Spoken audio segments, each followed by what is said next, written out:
विनायक चतुर्थी का पर्व माघ माह के शुक्ल पक्ष की चतुर्थी तिथि पर मनाया जाता है। साथ ही इस दिन भगवान गणेश की पूजा करने से सभी प्रकार की बाधाएं दूर होती हैं। हर महीने के कृष्ण पक्ष और शुक्ल पक्ष की चतुर्थी तिथि को भगवान गणेश की पूजा अर्चना कर उन्हें प्रसन्न किया जाता है। माघ माह के शुक्ल पक्ष की चतुर्थी तिथि को विनायक चतुर्थी के नाम से जाना जाता है।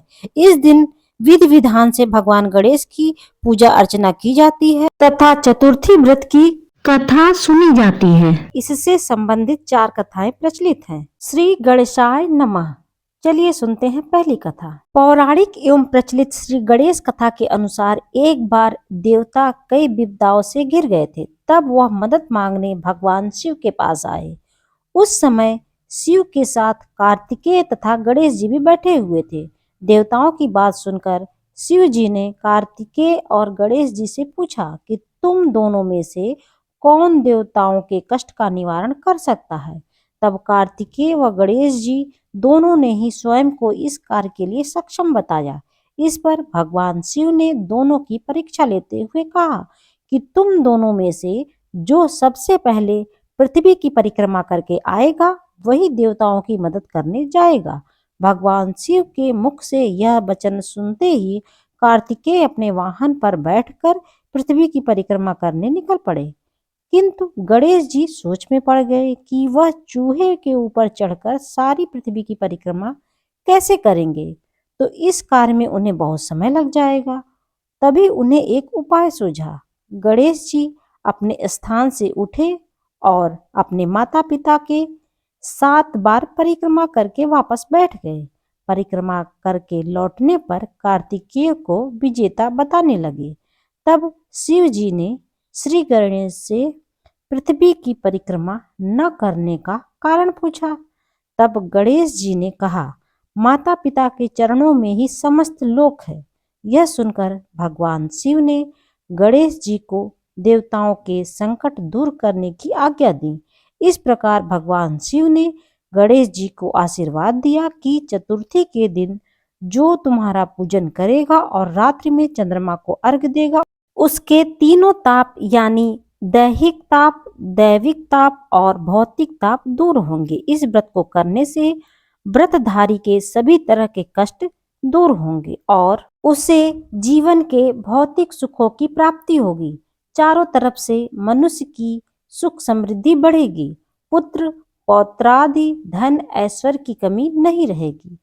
गणेश चतुर्थी व्रत की दूसरी कथा। एक समय की बात है, राजा हरिश्चंद्र के राज्य में एक कुम्हार था। वह मिट्टी के बर्तन बनाता था, लेकिन वे कच्चे रह जाते थे। एक पुजारी की सलाह पर उसने इस समस्या को दूर करने के लिए एक छोटे बालक को मिट्टी के बर्तनों के साथ आवा में डाल दिया।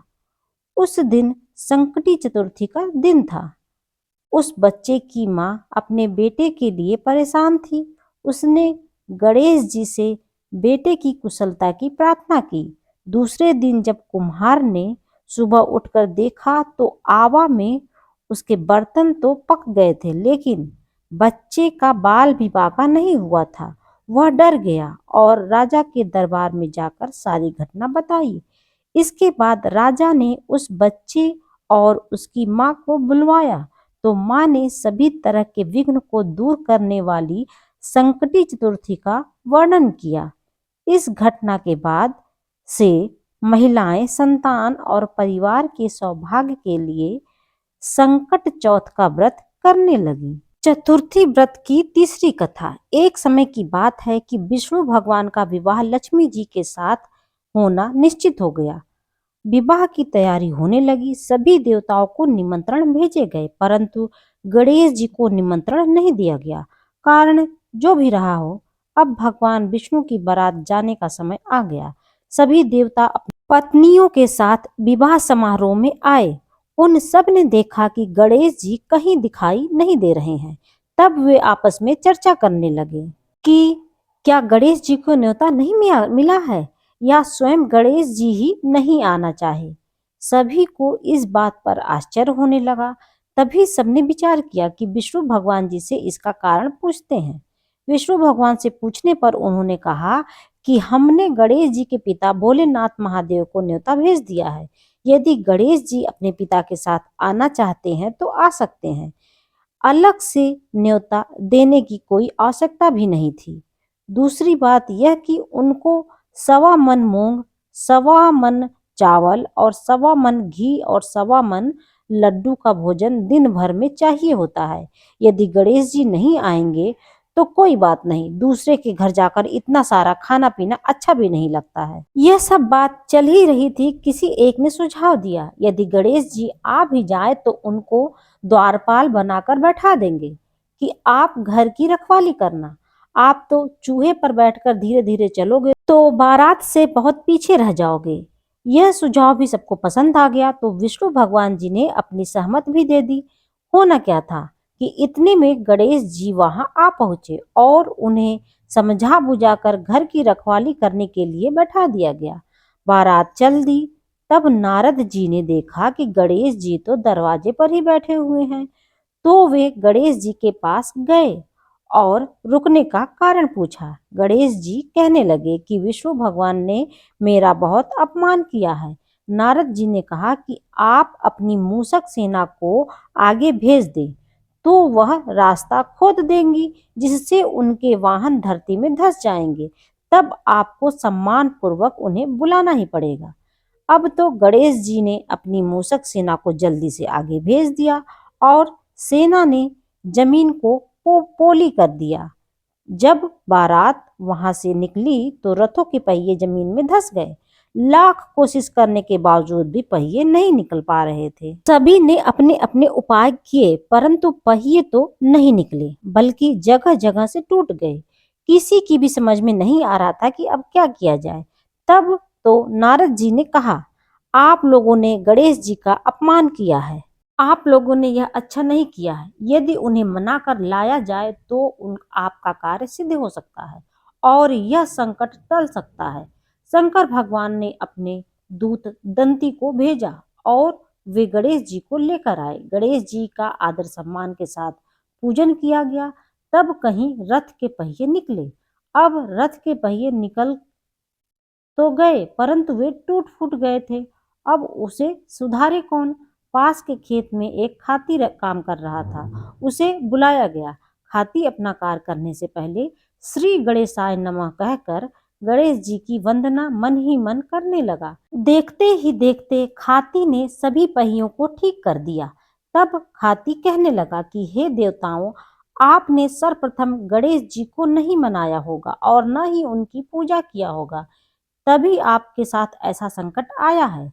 हम तो मूर्ख अज्ञानी है, फिर भी पहले गणेश जी को पूजते हैं, उनका ध्यान करते हैं, तब दूसरा काम करते हैं। आप लोग तो देवतागण हो, फिर भी आप गणेश जी को कैसे भूल गए। अब आप लोग भगवान श्री गणेश की जय जयकार बोलकर जाएं तो आपके सब काम बन जाएंगे और सभी संकट दूर हो जाएगा। ऐसा कहते हुए बारात वहां से चल दी और विष्णु भगवान जी का लक्ष्मी जी के साथ विवाह संपन्न करा के सभी लोग सकुशल घर लौट आए। चतुर्थी व्रत की चौथी कथा। श्री गणेश चतुर्थी व्रत की पौराणिक कथा के अनुसार एक बार भगवान शिव और माता पार्वती नर्मदा नदी के किनारे बैठे थे। वहां माता पार्वती ने भगवान शिव से समय व्यतीत करने के लिए चौपड़ खेलने को कहा। शिव चौपड़ खेलने के लिए तैयार हो गए, परंतु इस खेल में हार जीत का फैसला कौन करेगा, यह प्रश्न उनके समक्ष उठा। तो भगवान शिव ने कुछ तिनके को एकत्रित कर उसका एक पुतला बनाकर उसकी प्राण प्रतिष्ठा कर दी और पुतले से कहा, बेटा हम चौपड़ खेलना चाहते हैं परंतु हमारी हार जीत का फैसला करने वाला कोई नहीं है, इसलिए तुम बताना कि हम दोनों में से कौन हारा और कौन जीता। उसके बाद भगवान शिव और माता पार्वती का चौपड़ खेल शुरू हो गया। यह खेल 3 बार खेला गया और संयोग से तीनों बार माता पार्वती ही जीत गईं। खेल समाप्त होने के पश्चात बालक से हार जीत का फैसला करने के लिए कहा गया तो बालक ने महादेव को विजयी बताया। यह सुनकर माता पार्वती नाराज हो गई और क्रोध में उन्होंने बालक को लंगड़ा होने कीचड़ में पड़े रहने का श्राप दे दिया। बालक ने माता पार्वती से माफी मांगी और कहा कि यह मुझसे अज्ञानतावश हो गया है, मैंने किसी द्वेष भाव से ऐसा नहीं किया है। बालक द्वारा क्षमा मांगने पर माता ने कहा, यहाँ गणेश पूजन के लिए नाग कन्याएं आएंगी, उनके कहे अनुसार तुम गणेश व्रत को करो, ऐसा करने से तुम मुझे प्राप्त करोगे। यह कहकर माता पार्वती शिव के साथ कैलाश पर्वत पर चली गईं। 1 वर्ष बाद उस स्थान पर नाग कन्याएं आईं। तब नाग कन्याओं से श्री गणेश के व्रत की विधि मालूम करने पर उस बालक ने 21 दिन लगातार गणेश जी का व्रत किया। उसकी श्रद्धा से गणेश जी प्रसन्न हुए। उन्होंने बालक को मनोवांछित फल मांगने के लिए कहा। उस पर बालक ने कहा, हे विनायक, मुझे इतनी शक्ति दीजिए कि मैं अपने पैरों पर चलकर अपने माता पिता के साथ कैलाश पर्वत पर पहुंच सकूं और वे यह देख प्रसन्न हों। तब बालक को वरदान देकर श्री गणेश अंतर्ध्यान हो गए। इसके बाद वह बालक कैलाश पर्वत पर पहुंच गया और कैलाश पर्वत पर पहुंचने की अपनी कथा उसने भगवान शिव को सुनाई। चौपड़ वाले दिन से माता पार्वती शिव जी से विमुख हो गई थी। अतः देवी के रुष्ट होने पर भगवान शिव ने भी बालक के बताए अनुसार 21 दिनों तक श्री गणेश का व्रत किया। इस व्रत के प्रभाव से माता पार्वती के मन से भगवान शिव के लिए जो नाराजगी थी वह समाप्त हो गई। तब यह व्रत विधि भगवान शंकर ने माता पार्वती को बताई। यह सुनकर माता पार्वती के मन में भी अपने पुत्र कार्तिकेय से मिलने की इच्छा जागृत हुई। तब माता पार्वती ने भी 21 दिन तक श्री गणेश का व्रत किया तथा दूर्वा, फूल और लड्डुओं से श्री गणेश जी का पूजन अर्चन किया। व्रत के 21वें दिन कार्तिकेय स्वयं माता पार्वती जी से मिलने पहुंचे। उस दिन से श्री गणेश चतुर्थी का यह व्रत समस्त मनोकामनाओं को की पूर्ति करने वाला व्रत माना जाता है। इस व्रत को करने से मनुष्य के सारे कष्ट दूर हो जाते हैं और मनुष्य को समस्त सुख सुविधाएं प्राप्त हो जाती हैं। इस व्रत को करने से घर परिवार में आ रही विपदा दूर होती है तथा कई दिनों से रुके मांगलिक कार्य संपन्न होते हैं और भगवान श्री गणेश असीम सुखों की प्राप्ति कराते हैं।